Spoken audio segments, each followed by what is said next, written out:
Hi everybody, welcome back to Mando Lessons and Happy New Year's. My name is Baron Collins Hill, and I just wanted to talk a little bit today, reflect, new year, a lot of new ideas rolling around, and maybe you're having some of these thoughts too. So I wanted to go through 5 things that I've learned over the 20-something years that I've been playing music.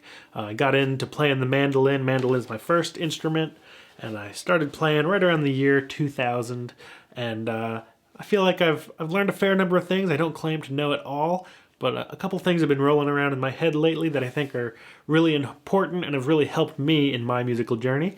I just wanted to share those with you in case you're thinking about this stuff like I am at the beginning of a new year.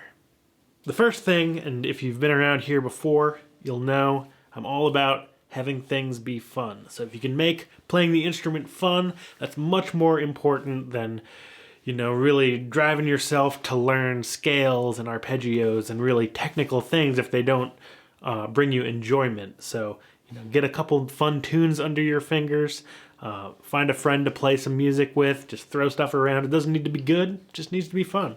And the more fun you have, the more you're going to want to play, and the more you play, the better you'll get. The better you'll get, the more fun you'll have. The more fun you have, the more you'll want to play. You see the cycle there. It's all about those cycles. And yeah, fun first. We learn to play an instrument not because we want to be the best at it right off the bat. We pick it up because it sounds like fun, it looks like fun. You see other people having fun while doing it. So focusing on fun is my number one priority with the instrument wherever I'm at. Number 2 is establish goals. It's a hard thing to do sometimes, but in order to practice effectively, I think you really need to know what the end goal is. And the end goal can change. When I first started playing mandolin, I heard the mandolin in a bluegrass context and was like, all right, I guess mandolins play bluegrass. That's great. And so I was like, what do I need to do to play bluegrass? And I thought, well, seems like people are playing songs with 1, 4, 5 chords, that classic 3-chord bluegrass sound. And so I, got a G, C, and D chord under my fingers, went out and found a bluegrass festival near me and just started kind of soaking it all in. Through that, I found the traditional instrumental tunes that a lot of bluegrass players play and thought, wow, those are what really grabbed me. And through that, ended up finding Irish music and old-time music, Scandinavian music, all the tunes that you find on the website. So bluegrass is no longer my ultimate focus, though I still love to play it, but really, figuring out, okay, I want to play bluegrass. I want to be able to integrate with this musical community. That's the most important thing, because then that gives you the end point, and then you say, okay, what do I need to get to that end point? Whereas if you're in a place, which I often find myself, like, I want to be better at banjo, but I don't have a firm ending of like, oh, I really want to be playing clawhammer banjo in an old-time band. That's a much more specific ending and gives me things to work on versus just broadly saying, I want to be better. There are things you can do. You can practice your scales, get comfortable in a bunch of different keys, but that's not an end goal. So for me, it's less fulfilling, and for me, it's less effective. So goals are big in my book. Number 3 is getting out and playing with other people. Now, it's not a requirement by any means, but I think a lot of us get into this music, especially, bluegrass again and folk music and these fiddle tunes that I teach here on YouTube and my website. It's all about playing with other people, having a guitar player backing you up and then maybe backing up a fiddle player, playing some chords, letting people take breaks or turns through the tune, whatever it is. So much of this is community oriented. You meet a lot of great folks, and it is a little scary to kind of put yourself out there as a beginner and, find other people to play with. But I think it's really important because that, going back to the first thing I learned, having fun, once you find the right people, and it might take a little while, once you find those people, the fun goes through the roof. I've had the most fun musical experiences of my life, hands down, have always been with other people. Now, I like sitting around in my room and playing for my own enjoyment as much as the next person, but if you're on the fence and thinking, maybe I want to get out there, do it before you're ready, because we're always going to have that barrier there to say, oh, I'll get out there when I know another couple things. But the more you learn, the more you realize you don't know. So that can really kind of start to hold you back. And so getting out there when you know just enough or not even quite enough, you'll get out there and that'll help you, again, number 2, establish your goals. You'll get out there and say, oh, here's what people are doing. I want to do that too. That's establishing your goals, and it gives you a really clear vision of what you want to get out of the music and what you should be practicing.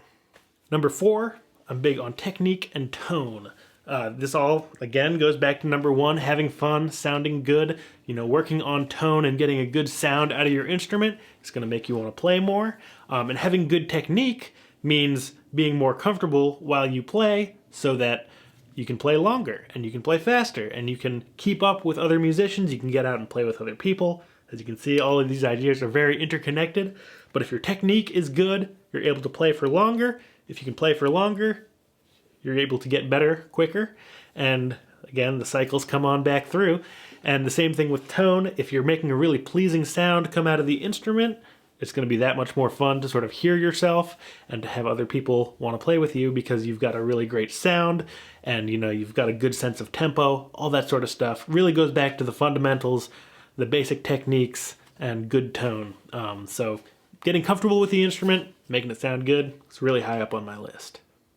And last, number 5, but certainly not least, is listen to a bunch of music. I got into this instrument again, coming from bluegrass, so listening to a bunch of bluegrass and say, oh, what really is catching my ear? Early on it was Chris Thile and Adam Steffi, then I heard David Grisman, that blew my mind, and kind of going through the whole realm of mandolin players. And as you go through, you say, oh, David Grisman, amazing. Oh, he's playing with this guy, Mike Marshall. Oh, cool. Mike Marshall, who he's playing with? Who is he playing with? Hamilton de Holanda. Sure, I'm not pronouncing that correct, but Brazilian mandolin master. You hear all of these amazing things just by going down the rabbit hole. Oh, I really like this. Who has this person played with? Find those people, say, oh, this is great. I really like the sound of this person. It'll lead you to a bunch of great new music that you can then, put an end goal to of like, I would like to learn to play this kind of music. Brazilian choro mandolin. Amazing. I would love to learn to play that stuff sometime. And it gives you that focus, and it'll also open your mind and your ears to a bunch of new instruments and new sounds from all around the world.